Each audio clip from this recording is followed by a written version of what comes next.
안녕하세요. 오늘은 저번 주에 이어서 인물화를 그려야 되는데 인물화가 없는 상태에서 풍경화만 반복적으로 그리고 있는 내가 과연 지금의 미술계 또는 작가로서의 앞으로 발전적으로 나가야 되는데 어떤 의미가 있을까, 뭐 이런 생각을 하면서 그렸던 기본으로 돌아가서 다시 처음 그림을 그린 사람의 입장에서 그렸던 그림을 소개할까 합니다. 그렇게 데뷔를 하고 상을 받고 여러 군데에서 많이 이제 불려나가면서 새로운 작품이, 새로운 작가가 미술계에 나타났다, 이런 평가를 받는 시기에 졸업을 하고 3년 동안 군대에 가게 됩니다. 그래서 저는 그 3년 동안 군대 생활을 하면서 단 한 점도 그림을 그리지 못하고, 그 2년 동안 그림을 그리면서 상을 받고 인정을 받았던 그 시기를 생각하고 앞으로 나아가야 할 방향이 무엇인가를 생각했던 시간이었습니다. 아파트 그리고 아현동 풍경을 그리고 도시 공간 또는 그 기계의 풍물들을 그리면서 내가 인간을 그리지 않고 어떻게 은유적으로 그 한국 화가로서의 이 평가를 받을 수 있을까, 이러한 스스로의 반성이 있었고요. 그러면 인간의 본성은 무엇이고 인간은 어떻게 나의 본성을 잘 지켜나갈 것인가에 대한 문제, 나는 누구이며 도대체 내가 어떻게 내 스스로를 정돈할 수 있는지, 그리고 하늘과 땅이라는 것이 우주의 질서이고 그것이 존재의 기준이라고 한다는 전제하에 음양론이 생겼는데, 이 음양론이라는 것 자체를 내가 어떻게 인식을 해야 될 것인가, 우리 사회에서 과연 예술가로서의 해야 될 역할은 무엇일까, 이 질문을 가지고 모든 걸 뒤집어 엎어보기로 했습니다. 그래서 제가 제일 먼저 생각난 것 중에 하나가 뭐였냐면요, 아주 고리타분할 수도 있습니다만 조선시대에 인간의 본성에 대하여 논쟁을 치열하게 벌였던 3대 논쟁이 있는데, 이 3대 논쟁이 과연 나에게 어떻게 걸어 들어오고 어떤 자양분이 될 수 있을 것인가를 공부해 보기로 했습니다. 물론 군 생활을 하면서 저녁 시간에 퇴근해서 다음날 아침까지 혼자 방을 쓸 수 있는 위치에 있었기 때문에 그 시간 동안 독서와 명상을 하는 시간을 가질 수 있었으면 굉장히 저한테는 복된 시간이었다고 생각합니다. 그러면서 먼저 느낀 것 중에 하나가 주기론이었습니다. 그리고 주리론이라는 것이었습니다. 이게 조선시대를 열었던 성리학의 바탕된 기본입니다. 그러니까 주기론은 우주 만물의 근원이 기다 라고 말하는 거고요. 이걸 주장하는 사람은 율곡이 주장합니다. 다음에 이 이기 이원론은 우주 만물의 궁극적인 모든 원리는 이다라고 말합니다. 이것을 쉽게 이제 제가 어릴 때 배웠던 바에 의하면 이 정도 수준입니다. 꽃이 핀다. 그러면 지난 여름, 가을 동안에 땅에 있는 물과 영양분은 하늘로 올라가고, 하늘로부터 받았던 광합성 작용에 의하여 다른 물질은 다시 땅속으로 저장되고 왔다 갔다 내려갔다 올라갔다 했던 이 부분이 나무라는 형질을 구성시킨다. 이것은 눈에 보이지 않습니다. 천지자연의 본성이니까 그것을 이라고 한다.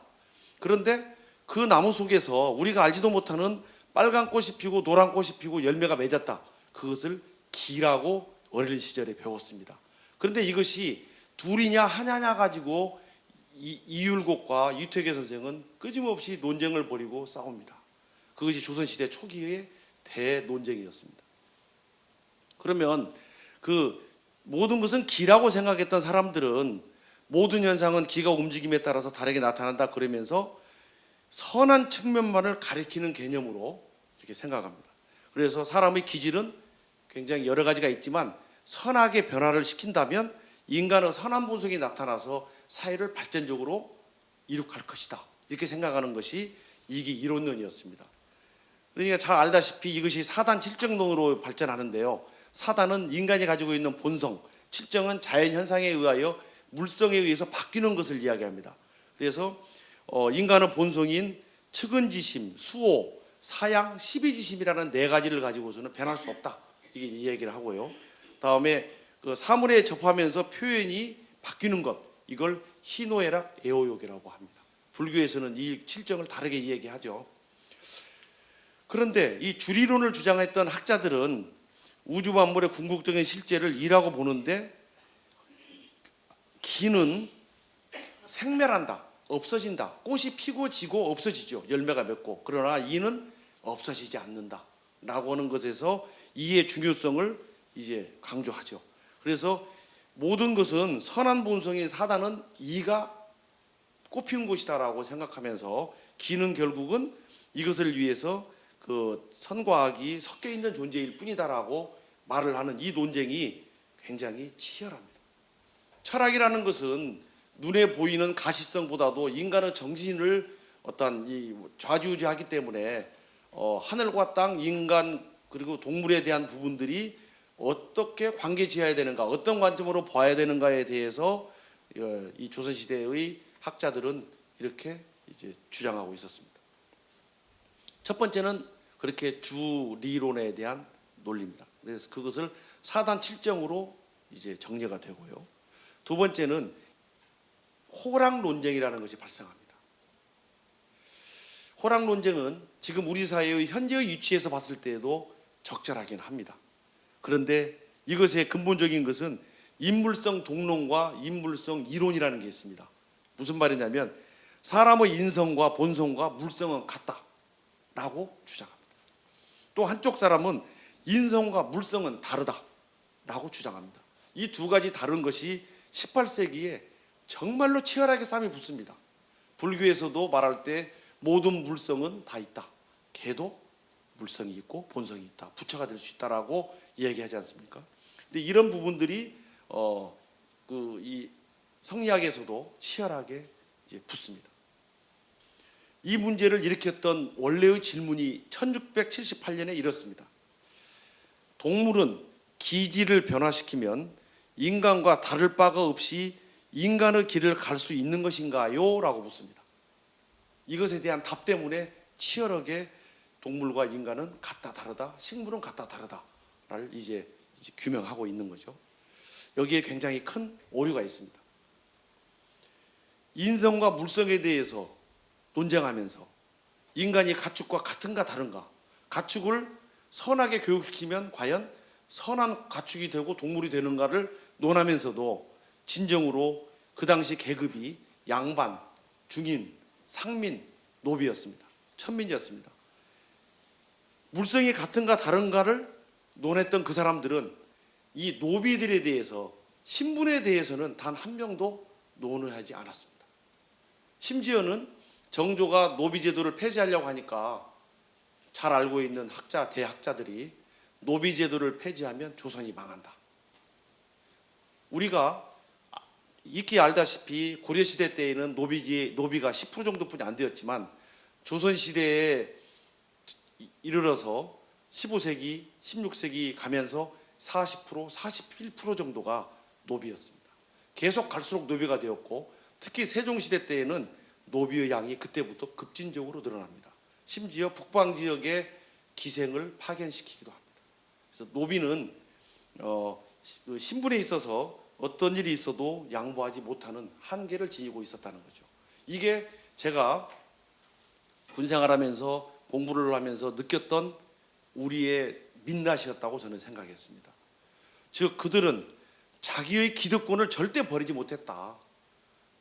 그리고 자기를 객관화시키려고 하는 노력도 없었고 실패했다. 바로 이 두 부분이 조선시대의 인간의 본성에 대한, 자칫 잘못하면 이 말에 그치고, 그리고 이 밖은 변하고 있지만 인간은 본성론에만, 세상은 변하고 있는데 본성이 어떠냐 저쩌냐라고 하는 본성론에 대한 기본적인 사회 질서만을 가지고 담론을 했던 아픈 역사가 있었다.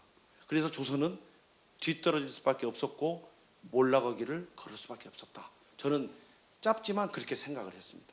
그래서 이 소모적이고 실익이 없는 싸움을 나는 어떻게 받아들여야 될 것인가. 그래서 저는 그 당시에 노트에 써놓은 거 보면 대상에 대한 것, 어떻게 동등한 입장으로 받아들이고 미흡한 것은 어떻게 배려할 것인가.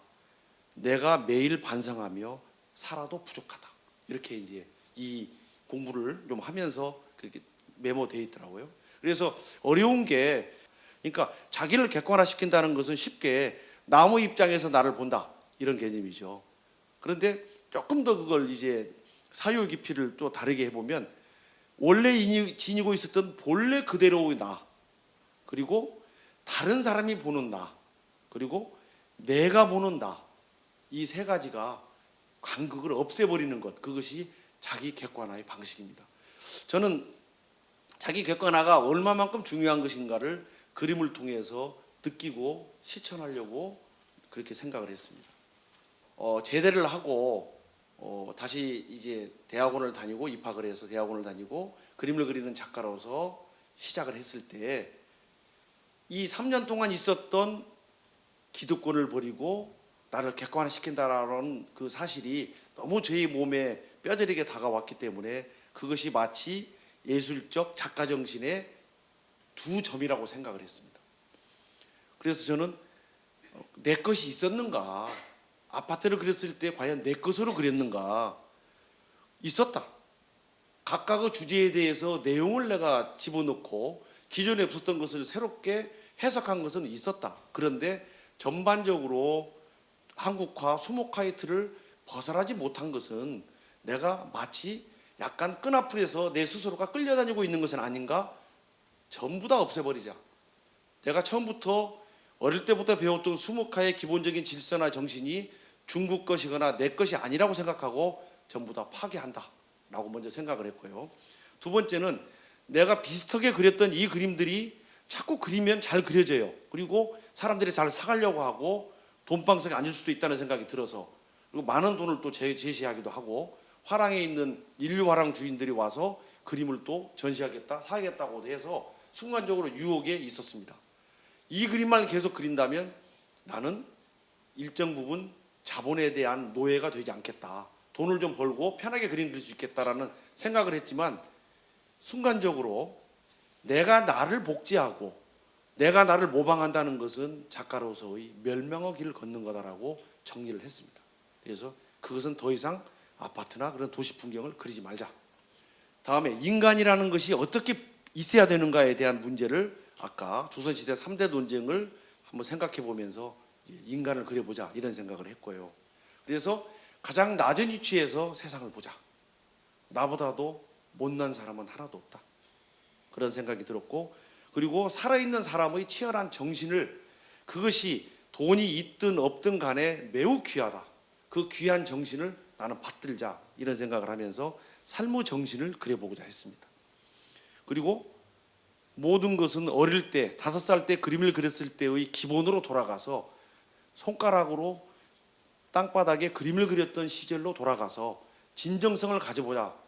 어떤 일이 있어도 거짓말로 사람을 호도하거나 내 스스로를 속이지 말자. 그것이 맛이 없어도 나는 그렇게 살기를 선택하자 이런 생각을 했고요. 그래서 처음으로 그렸던 그림을 이제 보겠습니다. 왜 이 그림을 그리냐에 대한 이 작가 노트를 쓰면서 지금 설명하는 부분에 해당되는 것만 제가 땄습니다. 1980년대 이후 우리 사회는 큰 변화를 맞았다. 군사정권의 불의와 악의에 찬 폭력, 그리고 그 압제를 뚫고 일어서는 사람들을 보았다. 부조리한 사회에 그저 부초처럼 살아가는 듯 보이면서도 그 에너지가 폭발하면 얼마나 큰 힘이 되는가를 집회 등을 통해 확인하였다. 거기서 진정한 사람들의 표정을 만났다. 그 표정들을 만나는데 제가 생각하는 객관화가 제일 중요한 저의 화두였습니다. 제가 조금 전에 말씀드렸던 가장 낮은 위치에서 바라보자라고 했던 그 순간에 빛나는 아름다움을 지닌 젊은 사람도 아니고 그리고 여인도 아닌 이 소재를 제일 먼저 그렸습니다. 삶의 끝자락에 있는 분, 쇠락의 길에 서 있는 것 같지만 평범한 기품을 지니고 있는 분, 그리고 이 두 면을 함께 지닌 사람, 가장 낮은 위치에서 살면서도 가장 영화로운 시대를 가지고 있었던 사람, 어느 누구에게나 인생의 뒤안길을 되돌아보면 꽃이 아닌 때가, 봄날이 없었던 사람이 하나도 없습니다. 단지 쭈글쭈글해져서 과거의 것들이 숨겨져 있을 뿐이죠. 그런데 우리는 어느 날 갑자기 어른을 받들고 어른의 숭고한 삶을 인정해 주는 것이 아니라 이제는 외면하는 사회 구조가 되어버렸고, 심지어는 물건을 파는 사람이 할머니가 계시면 젊은 사람이 외면하는 사태까지 발생합니다. 참 슬프죠. 저는 골목을 왔다 갔다 하면서 노인분들께서 어린이 놀이터에서 또는 파고다 공원에서 시간을 보내면서 자기들만의 시간을 갖는 것이 참 아름답게 보였습니다.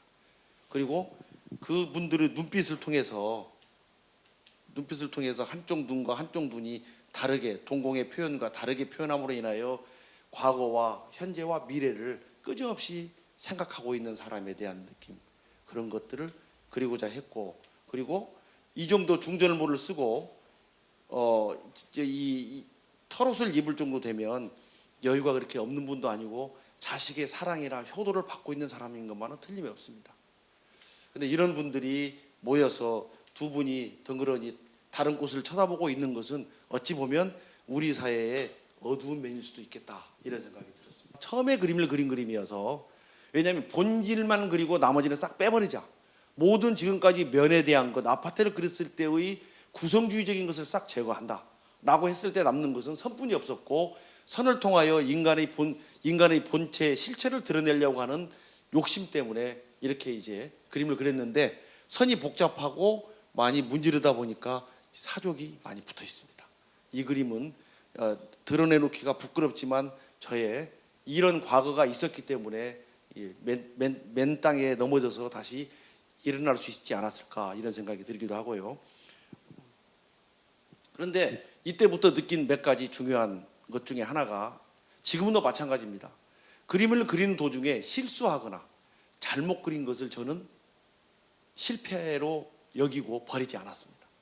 내가 잘못 그린 것, 부족한 것, 그것을 숨기지 말자. 그것이 작가로서의 진정함이고, 잘못된 것도 밝히는 것, 어찌 보면 그것이 인간으로서의 진실 아니냐 생각이 들어서, 못 그린 그림 부분들이 많이 사람도 그리다 말고 지운 것도 그대로 드러나게 하는 것이 지금까지 저는 그대로 실천하고 있습니다. 부분입니다. 눈빛이 서로 다르게 그림으로, 하나는 짙고 옅고 하나는 동공을 그리고 하나는 그리지 않음으로 인해, 그리고 손을 입가에 대고 이렇게 있는 것은 무료함, 자꾸 손을 이렇게 툭툭 치고 그러면 무료하거나 뭐가 될 것도 같고 안 될 것도 같고, 과거에 이런 일이 있었는데 지금 생각하니까 아무것도 아니야. 우리가 그렇잖아요.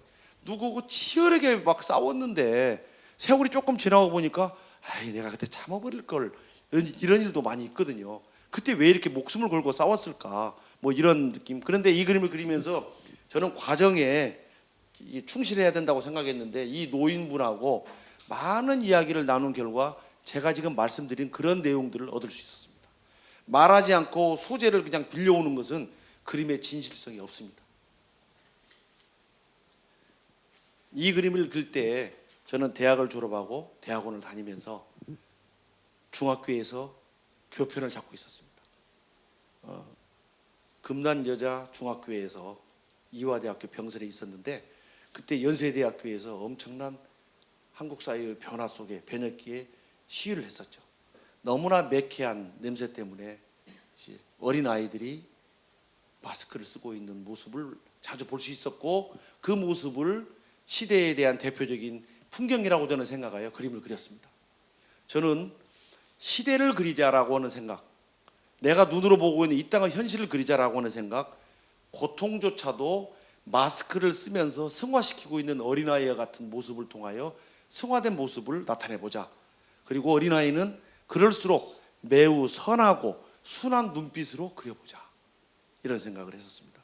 그리고 전체적인 분위기는 담백하고 뭔가 모르게 스산하고, 그리고 공기도 따뜻한 공기가 아니라 매캐하니까 차가운 공기로, 어린아이의 눈동자는 선하지만 희미하게, 그리고 약간은 앉아있는 봄이 어정쩡하여 위태로운 모습처럼 보이도록. 그래서 저는 마스크를 하나를 전시했을 때 김호석이의 앞으로의 가능성을 평론가들은 이 그림을 가지고 평했습니다만 저를 가장 아끼고 저를 보살피고 오늘을 있게 만든 스승께서는, 대학교 은사께서는, 너는 앞으로 너 인생이 큰일 났다. 이 그림 하나 때문에 너는 고통을 당할 것이다. 이런 그림 전시하지 말아라. 너는 결국 시위하고 지금 데모하고 있는 학생들을 옹호하는 자의 편에 있는 것처럼 보인다. 그래서 인생은 이 그림을 거는 순간에 굉장히 어렵다라고 이야기를 들었어도, 작가로서의 인생이 피고 안 피고의 문제가 아니라 작가가 자기의 소신에 의해서 산다는 것이 매우 중요합니다라고 말을 하면서 결국 이 그림을 걸게 되었고, 평가를 이제부터 받기 시작했습니다. 지금 이 작품을 했을 때 썼던 종이는 현재까지도 재현이 불가능할 정도로 어린 나이에 제가 만들었던 기가 막힌 종이입니다. 온갖 정성과 땀방울로 만들었던 종인데 저한테 한 10장 정도가 남아있는데요, 이 참 종이를 보면 보석 같습니다. 버리기가 아까울 정도로, 이제 조금 종이가 귀퉁이가 좀 떨어져 나가면 제가 입으로 빨아먹을 정도로 그렇게 귀하게 생각했습니다. 그 당시에 굉장히 비싼 돈을 주고 맞췄기 때문에 더 그런 느낌이 들었는가 모르겠습니다. 신생아입니다. 생사의 갈림길이 있죠. 애가 좀 빨리 나오니까. 근데 굉장히 희망을 우리에게 줍니다. 생명은 위대하죠. 들숨과 날숨을 쉬고 있는 이 어린아이. 사람은 긍정적인 자극이 필요할 때가 있답니다. 모든 일에 생애에서 가장 강하다고 느끼는 때가 바로 어린 시절. 이 어린아이이기 때문에 인큐베이터에서 생명을 다시 탄생할 수 있을 것 같습니다. 그런데 먹은 주변에 시끄럽게 많이 어지럽게 그려져 있습니다. 이 어린아이 신생아실일수록 일반 부모들은 못 들어가고 간호사만 왔다 갔다 하죠. 시끄럽고 분주하고. 그러나 아이는 고요합니다. 눈을 가리고. 그렇죠? 눈을 가려야 됩니다. 눈을 가리지 않으면 시력이 현저하게 나빠지니까. 그리고 손으로 얼굴을 긁으니까 손에 또 붕대로 솜으로 손을 싸고, 그러면서 엄마의 품속에 있는, 뱃속에 있는 것과 똑같은 것으로 한 달, 두 달을 견뎌서 비로소 다시 또 제2의 생명이 탄생하는 거죠. 그런데 이 그림의 본질도, 제가 그리고 있는 수목화의 본질도 정의라고 생각이 듭니다. 아무리 악한 사람조차도 봤을 때 태어나서는 안 될 인간이라는 말보다도 참 안타깝다. 어떤 환경에 처했으면 저렇게 안타까울까라고 연민의 정을 느끼는 것이 정을 가지고 있는 사람의 속성이라는 생각이 들었습니다. 슬픔과 고통과 절망과 패배, 이런 어려움을 달래주는 것, 그것은 정의였는데 이 정을 어린아이의 생명을 통하여 그려보고자 했습니다. 부분을 좀 보시겠어요? 배꼽이 떨어진 지가 조금 오래됐고 이제는 얼마 안 된 것 같고요.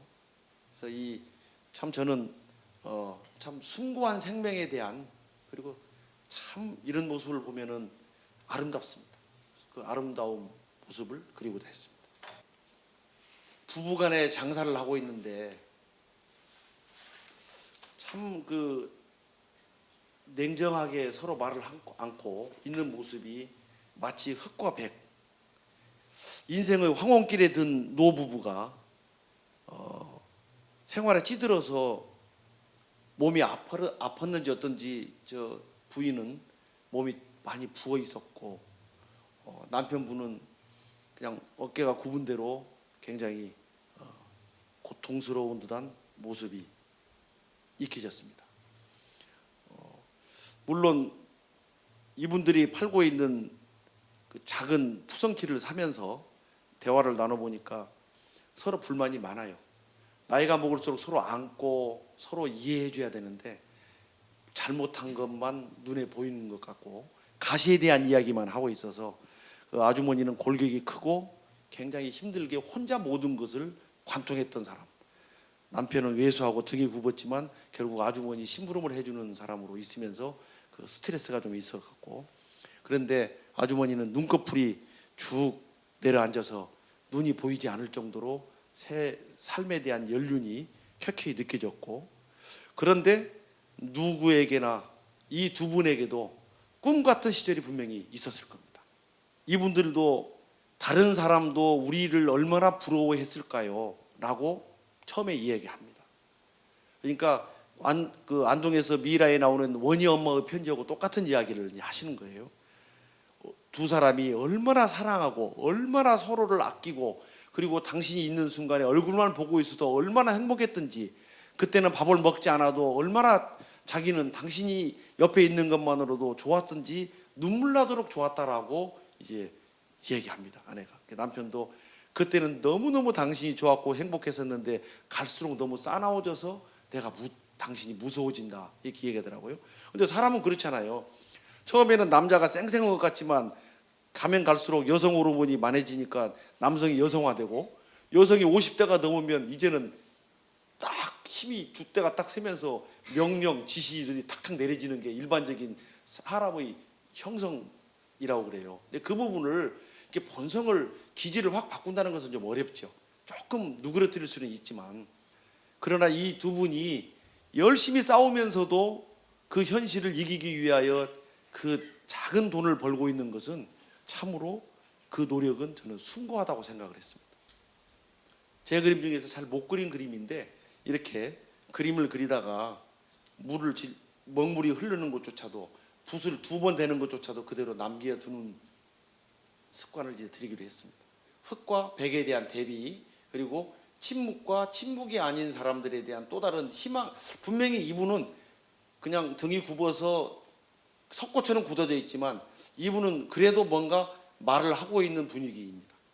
그래서 이 두 사람 사이에서 그래도 소통될 수 있는 끈앞풀은 있어야 되지 않겠습니까? 아무리 싸워도.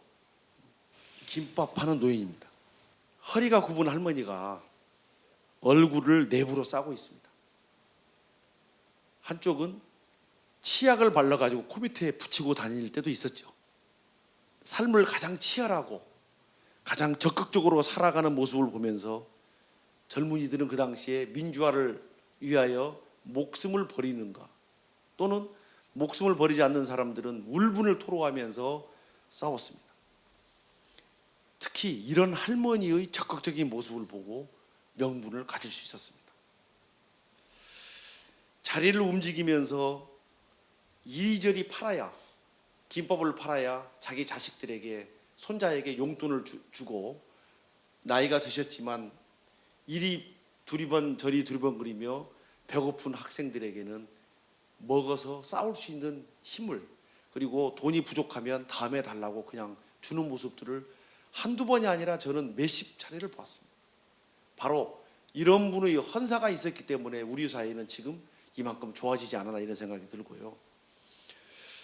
그래서 그림을 그릴 때에는 계획을 잡습니다. 이 할머니를 그릴 때는 어떻게 그리겠다라고 계획을 잡고, 그 다음에 이 계획을 무효화시키면서 바로 즉흥적으로 그림을 그리는 거죠. 이게 반대입니다. 계획성을 가지고 즉흥적으로 그린다, 반대. 있을 수가 없어요. 굉장히 어렵습니다. 그런데 저는 수목소매를 하면서 기본으로 돌아가자고 하면서 연필로 밑그림을 그리거나 목탄으로 밑그림을 그리는 것을 철저하게 배제해버립니다. 바로 그리기 시작하죠. 머릿속에서만 계획 잡고 있었어요. 그러다 보니 이 그림에서 보는 것처럼 어떤 게 보이냐면, 오른쪽 팔에는 힘이 없어서 떨고 있는 모습, 그리고 얼굴은 문대버리지만 입이 삐뚤어지고 눈동자 하나만 그려져 있습니다. 랩을 끼고 있으니까 잘 안 보여요. 그리고 옷을 보면 이제 남루한 쉐터, 붓질은 쫙쫙 마음대로 하면서 이제 바구니 속에 들어가 있는 김밥은 몇 개 남았는지 구멍이 찢어지면 찢어진 대로 그냥 그대로 그림으로 완성하자, 이렇게 전시를 하고, 이 그림이 이 86년도에 그린 그림인데, 뭐 최근에 이화대학에서 여성미술 전시를 하면서 박물관에서 어떻게 알았는지 이 그림을 달라고 해서 빌려서 전시를 한 적이 있었어요. 그래서 제가 액자가 되어 있지 않고 그림만 되어 있다고 하니까 이화대학 측에서 액자까지 아주 멋지게 만들어 주겠다 그러면서 빌려가 전시하면서 여성성에 대한 그림으로 글을 잘, 누가 평론가가 글을 썼더라고요. 그 힘없는 민초들에 대한 것, 그리고 계획성과 즉흥적으로 그렸던 그림에 대한 모순을 그림 속에 녹여낸다는 것은 이 이후에 제 그림 속에 매우 중요한 제 예술 정신의 하나입니다. 나중에 시간이 되면 계속 이 모순에 대한 조화성에 대해서 집중적으로 한 시간을 좀 할애해 가지고 설명을 드려야 될 것 같습니다. 왜냐하면 그것은 제 그림 속에서 매우 중요한 코드이기 때문에 그렇습니다. 이걸 보면서 그림은 내가 그리는 것이 아니다. 그림은 마음속에서 우러나와서 그려지는 것이다라는 생각이 들어서 자연스러운 것이 곧 최고의 경지다라는 생각은 들었습니다. 그림이 잘 그려서 그렸다는 것이 아니라 느낌만 그렸다는 얘기입니다.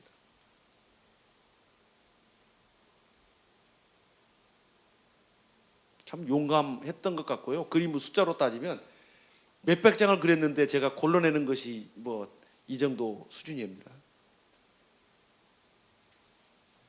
어느 누구든지 잘 되기를 기원하는 것. 저는 어머니께서 자식 잘 되기만을 기다리죠 하고 아침마다 물을 떠놓고 장독에서 무심이라면 무심한 그 경지 속에서 비는 것을 보고 절대로 다른 짓을 해서는 안 되겠다 이런 생각을 했습니다. 제가 여러 가지 경험하지 못한 게 많은데요. 대학 생활을 하고 지금까지 60년을 넘게 살면서 못한 것이 몇 가지가 있어요. 일단 당구를 못 쳐요. 한 번도 쳐본 적이 없어요. 당구장에 갈 때 되면은 우리 어머니께서 나를 어떻게 기르면서 나에게 쌀을 보내주었는데 내가 이 짓 하면 안 되지. 죽기 살기로 먹을 가려야지. 그러다가도 또 술을 조금 먹다가도 내가 이러면 안 되지. 도서관 가서 책 봐야지. 이런 생각이 도덕적으로 자꾸 생각이 들어서 다른 화가로서 자꾸 헛짓을 좀 했어야 이게 그림이 풍부해지는데 헛짓을 하지 못하고 너무 정직하게만 살려고 했던 것이 아닌가. 그런데 사실 지나고 보니까 정직하지도 못하고 괜히 욕만 먹고 헛짓을 많이 했어요. 그런데 지금 생각해 보면 그래도 그 순간만큼은 어머니 아버지를 생각했던 시간이 아니었나 이런 생각이 듭니다. 이 그림은 기원입니다. 정말 단순한 선으로 꾸불탕 그리면서 용 몸속에서 마치 용이 막 들어있는 것처럼 힘이 막 넘쳤어요. 꾸불꾸불. 그런데 그 힘이 넘친다고 바로 그림을 그린다고 그림이 안 되거든요. 어떻게 하냐면 힘을 마음속에만 들어가 있고 손에 힘을 다 빼버려야 돼요. 힘을 집어넣는 순간에 다 그림이 안 되는데 이제 힘을 빼고 눈빛으로만 기세를 훑어가니까 그림이 되고 있었다 이런 생각이 들었습니다. 그래서 단순한 선에서 풍부한 변화를 주어보고 웅크린 모습 속에서 긴장된 노인의 사유를 그려보자. 이 사유가 이분하고 대화를 나눠보면 자식이 준 시계를 차고 있으면서 가만히 웅크리면서 참 담배를 피웠대요. 근데 우리 며느리 코는 개코래요. 담배를 피고 바깥에서 껌을 씹고 양치를 하고 은단을 먹고 갔는데 멀리서 오니까 아버지 담배 피지 말라고 하니까 왜 담배 피세요? 냄새가 너무너무 고약합니다. 그래서 그분이 고민하는 거예요. 들어갔을 때 오늘 담배를 하나만 피고 싶은데 며느리한테 귀신 호랭이보다 무섭답니다.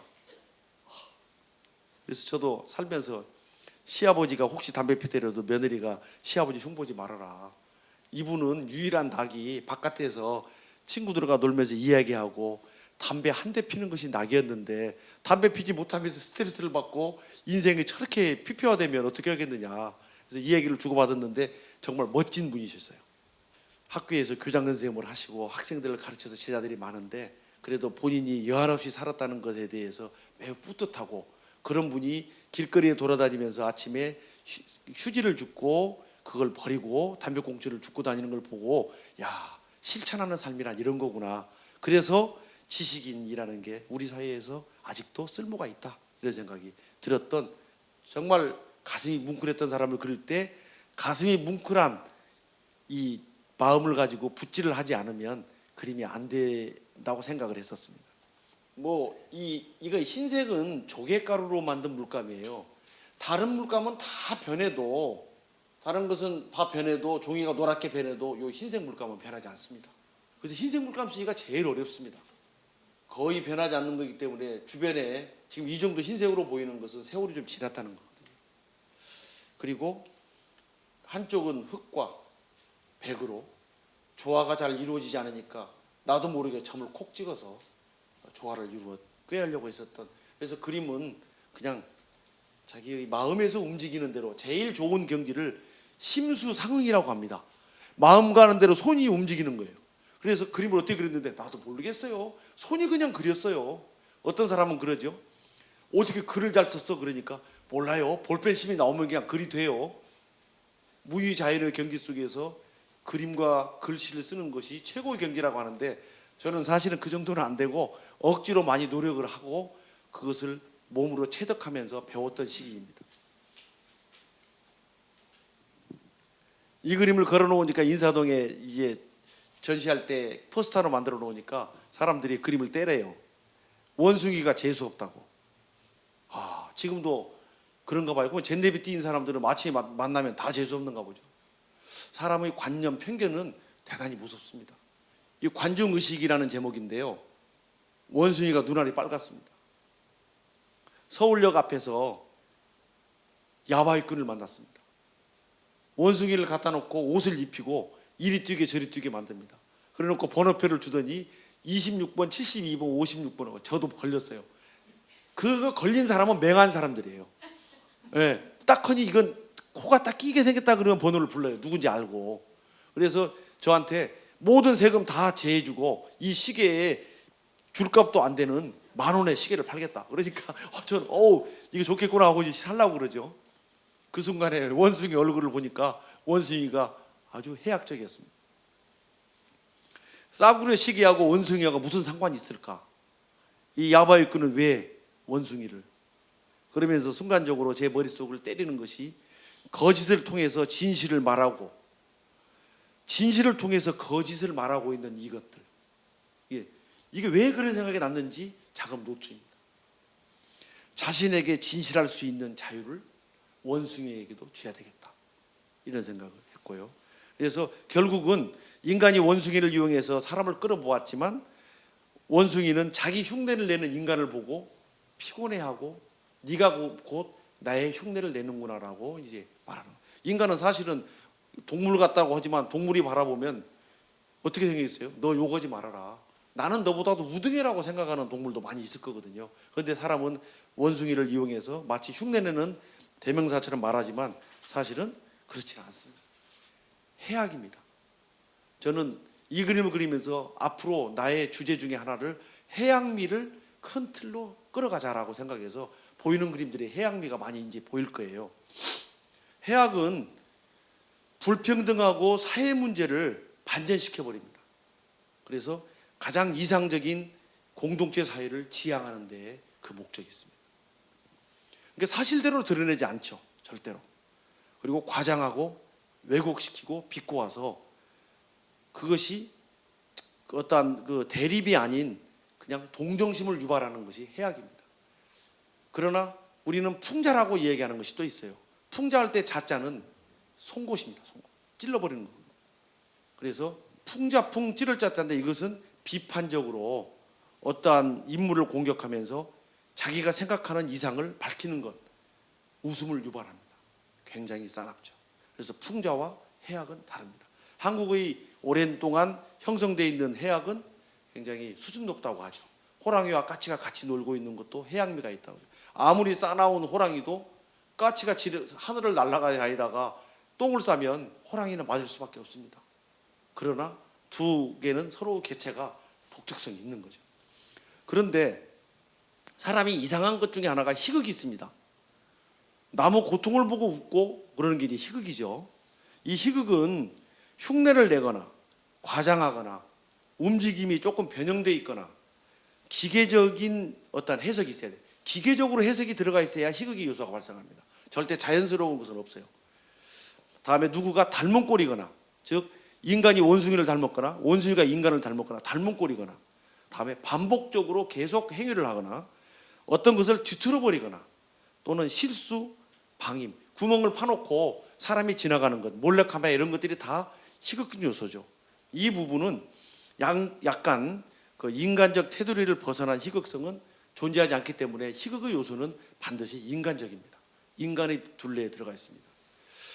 그래서 동물에게서 인간적인 것을 발견하는 순간에 인간들은 이제 웃음을 터뜨리는데 과연 이 그림을 그렸던 이 관중의식의 원숭이가 풍자냐, 해악이냐, 희극이냐에 대해서는 저에게 이 그림을 그리면서 많은 생각을 하게 만들었습니다. 이렇게 전시회를 86년도에 하게 되면서 미술 비평란 한국일보에 저에 대한 비평이 오왕 선생에 의해서 실렸습니다. 제가 느꼈던 것을 어떻게 이렇게 잘 읽었는지 모르겠습니다. 그냥 같이 한번 보죠. 이 내용 중에 그럼에도 그의 작품이 주는 신선한 눈은 아파트를 중심으로 하는 현대도시의 특징적인 구조적 풍경을 대담하게 다루었다는 데 있다. 동양화의 낡은 소재의식의 벽을 깨어나가고 있다는 사실은 신진다운 면모라고 할 만하다. 그렇게 해놓고요. 뒷부분에 가서는 정말 저에게 제가 말하지 않았던 것을 들켜버립니다. 그러나 최근에 이르러선 데뷔 시기의 작품에 미치지 못하는 수준에서 맴돌고 있는 인상을 주고 있음이 사실이다. 반짝 빛을 내고는 자취도 없이 사라져버리는 촉망받는 한때의 신인이 되지 않을까 하는 우려도 없지 않았다. 다행히 이번 첫 개인전은 작가 스스로가 이 점을 의식하고 대담하게 자신을 채찍질하고 있음을 보여주었다. 지금까지 보셨던 일련의 인물화입니다. 이제 그 다음 시간에 볼 그림이 아니고 일련의 인물화는 아직 도시 풍경에서와 같은 구성적 밀도는 없으나 대상에 육박해 들어가는 숨가쁜 시각을 보여주고 있어 현상을 극복해가는 작가의 정신적 긴장을 느끼게 해 주었다. 이렇게 평을 받습니다. 그리고 전시 마치고 또 다른 유홍준 선생은 저에 대한 그 평을 개간미술에 중앙일보에서 나오는 개간미술에 하면서 매너리즘에 빠져있던 단지 비슷한 소재에 대한 형식적 반복만을 추구했던 그가 어느 날 군복무에 자신의 작품이 다소 객관적인 거리를 두고 있으면서 이제 새로운 그림으로 탄생한다. 이런 이야기를 하고요. 그러면서 자신의 미래 직업의 작업에 대한 일종의 선언을 그는 했다. 수목에 의한 속사, 빨리 그리는 그림, 수목 소묘를 통하여 인물과 형상의 성격을 강하게 표출해내고 있는 것, 기운 생동을 통하여 형상의 어떤 부분을 파악하는 것은 매우 성공하고 있다는 느낌이 받는다. 이런 평가를 받으면서 이제 저는 약간의 자신감 그리고 부끄러움, 속내가 다 들켜버렸으니까요. 그래서 그 다음에 보는 이제 굴비 그림을 다음 시간에 보겠습니다.